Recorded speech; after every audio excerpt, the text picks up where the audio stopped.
Esse é o primeiro clipe do capítulo 6 que fala sobre trocadores de calor. É o capítulo em que nós colocamos em prática o conhecimento gerado na nossa disciplina, né? No trocador de calor vão ocorrer diversos fenômenos que nós estudamos aqui. Por exemplo, escoamento em desenvolvimento no interior de um tubo, escoamento num feixe de tubos, né, transição para turbulência, restrições devidas a fator de atrito, né, e limites de perda de carga, por exemplo, tem que ser considerados de uma maneira acoplada à parte térmica. Enfim, é o momento de colocar em prática o nosso conhecimento, né? Então, o objetivo do capítulo é apresentar os fundamentos teóricos do projeto térmico de trocadores de calor. Infelizmente, a gente não consegue ver muita coisa relacionada à prática de trocadores de calor, mas os fundamentos teóricos, como o próprio nome diz, são os fundamentos à base de tudo, né? E aí, antes de apresentar a metodologia propriamente dita, eu queria apresentar nesse clipe, e talvez no clipe seguinte, uma classificação de trocadores de calor. Essa classificação é devida a um autor cujo sobrenome é Shah, S-H-A-H, e ele é uma das maiores autoridades em trocadores de calor mundialmente, né? Ele trabalhou por muitos anos na indústria automotiva e também em universidades, né? Bom, então existe uma certa classificação dentro da classificação, né? Existem vários critérios, e o primeiro critério é com relação ao processo de transferência de calor, né? Nós temos os chamados recuperadores e os regeneradores como tipos de trocador de calor. Nos recuperadores, que são os trocadores de calor mais comuns, né, os que nós encontramos com maior facilidade na nossa vida diária, inclusive nós, se você for parar para pensar, você, como pessoa, deve possuir alguns trocadores de calor, mesmo, né, sem se dar conta disso, ou a sua família deve possuir alguns trocadores de calor, mesmo sem se dar conta disso. O recuperador é o mais comum, né? Eu falei isso pensando, por exemplo, no radiador de automóvel. O radiador é um trocador de calor do tipo recuperador, onde a transferência de calor ela podemos dizer, por um processamento contínuo, né? Eu tenho uma corrente que escoa em regime permanente. Por exemplo, aqui, corrente 1 é corrente quente, né? Escoa continuamente através de dutos e canais que sejam, e ela transfere calor para a corrente 2, que é a corrente fria, que também escoa em regime permanente, né? Então é um processamento contínuo, né? Não tem paradas e alterações de direção do escoamento, né? Em contrapartida, num regenerador, a transferência de calor ela ocorre de maneira indireta, né? O processamento é intermitente porque existe um meio intermediário, né? Então, por exemplo, a corrente quente 1 atravessa uma matriz porosa, né? Eu estou chamando aqui de M, uma matriz metálica de uma capacidade térmica elevadíssima. Essa matriz recebe calor da corrente quente e aumenta a sua temperatura, né? Num instante de tempo posterior, aquela matriz sofre o escoamento de uma corrente fria e cede calor para aquela corrente fria, né? Então, existe um período, né, uma frequência de operação associada a esse processo de transferência, e o funcionamento desse tipo de trocador ele é essencialmente transiente, né, tá? Então, eu até coloco aqui cores diferentes, né? Essa cor aqui mais alaranjada, aqui, não sei, do recuperador, ela é a cor que nós vamos tratar mais diretamente na disciplina, enquanto que nós não vamos falar de regeneradores aqui na disciplina, não temos tempo de falar sobre regeneradores aqui na disciplina, apesar de ser um assunto fascinante para desenvolvimento em sistemas térmicos, sistemas de engenharia, tá? Então, quanto ao processo de transferência, né, o trocador pode ser de transferência direta, processamento contínuo, ou de transferência indireta, quando existe uma matriz e o escoamento é intermitente, tá? Quanto ao contato entre as correntes, nós podemos ter trocadores de contato direto e de contato indireto, né? No caso do contato direto, que nós não vamos ver porque está aqui na cor azul, né? É quando existe, como o próprio nome diz, as fases ou as correntes elas se misturam, né? Eu posso ter, por exemplo, um trocador líquido-gás em que o gás quente é borbulhado no líquido frio a fim de aumentar a temperatura daquele líquido, né? Então existe um contato direto. E no contato indireto existe uma parede sólida que divide as duas correntes, né? Que separa as duas correntes, que é a maioria dos trocadores de calor e o escopo do nosso curso, né? E consequentemente, os trocadores de calor de transferência direta, né? Assim como o de transferência direta intermitente, eles são de contato indireto também, né? Tá? Então, pensa no radiador do seu automóvel, pensa no evaporador do seu refrigerador, todos eles são trocadores de calor de transferência direta e contato indireto, né? Porque tem uma parede que separa o fluido e os fluidos escoam, né? Em modo de processamento contínuo, né? Não tem nenhuma interrupção naquele escoamento, certo? Tá? E dentro desses trocadores de transferência direta, o escoamento pode ser monofásico, né, das correntes, ou bifásico, multifásico, com mudança de fase, tá bom? Mas enquanto que o primeiro critério era com relação ao processo de transferência, podendo ele ser direto ou indireto, aqui também, com relação ao contato entre as correntes, ele pode ser direto ou indireto, tá?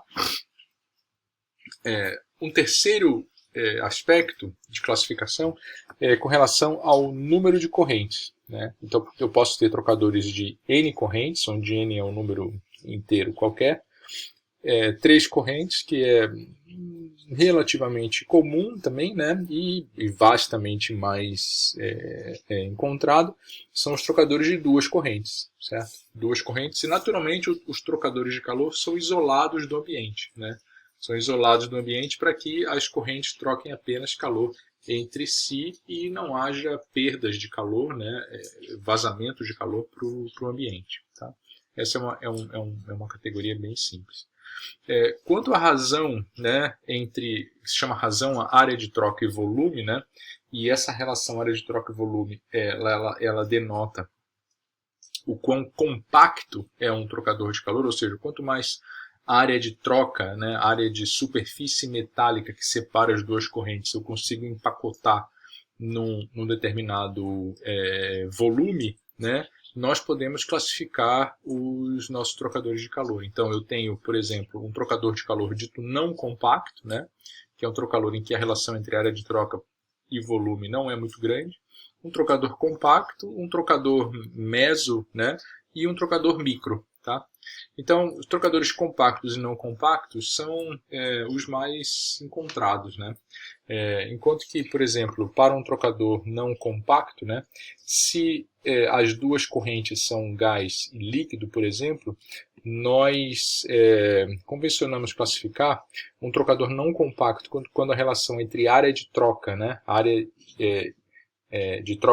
de contato entre as duas correntes com a parede, sobre volume, é menor do que 700 metros quadrados por metro cúbico. Né? Se ele for líquido, aí o número é 400. Tá? É meio arbitrário, sim, né? Porque é uma classificação baseada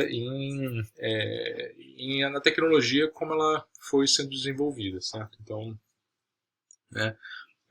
Então é um número relativamente arbitrário, não tem nenhuma explicação física para isso, né? Já um trocador compacto, né, ele tem uma relação área de troca por unidade de volume maior ou igual a 700 metros quadrados por metro cúbico se ele for gás líquido. Né? Se ele for líquido, as correntes forem líquido, esse número é 400. Né? E por aí vai, tá? O trocador laminar, meso, o microtrocador. Tá? E aí tem uma figurinha interessante que é do próprio livro do Chá, que mostra assim, essa escala, né? Alguns trocadores que nós conhecemos, digamos assim, né? Então, por exemplo, aqui a gente está aumentando essa relação área de troca por unidade de volume à medida que se caminha da esquerda para a direita aqui, né? Então aqui está o trocador compacto, e aqui nós temos os tipos de trocador de calor, que nós vamos ver alguns deles aqui nesses clips, né? Aqui um trocador de calor do tipo tubular, um tubo dentro do outro, ou um trocador de calor do tipo casco-tubos, que nós vamos ver, um trocador de calor de placas, e aí vai subindo, né, essa relação área de troca por unidade de volume. Aqui nós temos os radiadores automotivos, que tem uma densidade de aletas muito maior, os regeneradores rotativos para turbinas a gás, que são trocadores de calor bastante compactos, porque aquela matriz porosa lá do regenerador, ela é muito densa, né? E aqui, só para colocar em perspectiva, um trocador de massa, né? Não é bem um trocador de calor, mas um trocador de massa, que são os alvéolos pulmonares, né? Ou seja, uma relação de densidade de área por unidade de volume altíssima, tá? E aqui nós temos a escalinha, aqui, tá bom? De área de troca por unidade de volume, tá? Que é uma categorização bem interessante aí para trocadores de calor, né? Tá? E aí, devido a aspectos construtivos, nós temos uma gama bastante grande de tipos de trocadores de calor. Aqui, de novo, nessa cor mais alaranjada, são os tipos que a gente vai ver, pelo menos ver e discutir aqui nesse curso, né? E em cursos optativos aí de transferência de trocadores de calor, tá? Que nós temos no currículo do departamento. Então aqui os trocadores tubulares, né, os trocadores de placas, os trocadores de tubos aletados ou placas aletadas. Dentro dos trocadores tubulares nós temos os trocadores do tipo duplo tubo, os trocadores casco e tubos, né, com diversas nuances aqui de distribuição das correntes, né, e um trocador do tipo de placas ali que nós vamos ver também, placas e armações, né? Tá? Então aqui eu apresento algumas figurinhas para ilustrar um pouco, né? O trocador de calor casco e tubos, como o próprio nome diz, ele tem um casco e tem tubos, né? Um dos fluidos, uma das correntes escoa no interior dos tubos, enquanto que a outra corrente escoa externamente aos tubos, né?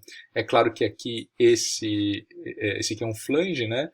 O casco vai ser colocado aqui, e aí o fluido entra, digamos, por essa entrada aqui, né, e tem acesso ao escoamento pelo casco externamente aos tubos, e esse escoamento, acho que tem uma figurinha melhor aqui, esse escoamento ele é guiado, né, por chicanas, como é mostrado aqui, tá? Para que, de uma maneira geral, o escoamento possa se mostrar normal ao feixe de tubos, né? Ele muda de direção para aumentar o tempo de residência daquela corrente dentro do domínio, né? Tá? E aqui o fluido que entra no tubo, ele entra por um cabeçote, avança internamente aos tubos ao longo do cabeçote e sai do outro lado. Tá? E aí podem existir diversas configurações de arranjos das correntes no trocador casco e tubos também, como a gente vai ver. Tá? Aqui o tamanho que essas coisas podem chegar, né, são realmente umas peças de engenharia bastante robustas, né, podem ser, porém não são muito compactas, né? Então, por exemplo, em determinadas aplicações, esse tipo de trocador de calor, que construtivamente é um trocador de calor simples, ele não pode ser utilizado, tá? Aqui outros trocadores tubulares, né? Trocadores com um tubo internamente ao outro, como é mostrado aqui, né? Então aqui nós temos um trocador de calor chamado bitubular, né? Que pode se apresentar em várias configurações, e os trocadores de calor de placas, né? Esses trocadores de calor de placas, as placas nesse caso aqui não são soldadas, né? Elas são prensadas contra essas placas de posicionamento aqui, o que confere uma flexibilidade para montar e desmontar esse trocador de calor. Tá? Obviamente ele não aguenta muita pressão, né, porque as placas são simplesmente justapostas, né, e tem essa gacheta aqui, né, então a alta pressão ele não consegue suportar. Mas, por exemplo, em aplicações em que a limpeza é muito importante, né? Por exemplo, na indústria de laticínios, esses trocadores vêm bem a calhar. Tá? E aí existem diversos tipos de corrugação aqui que fazem com que a transferência de calor seja intensificada. Tá? Eu estou vendo aqui que o tempo está terminando, está chegando nos 15 minutos. Eu vou pausar para poder continuar. Tá?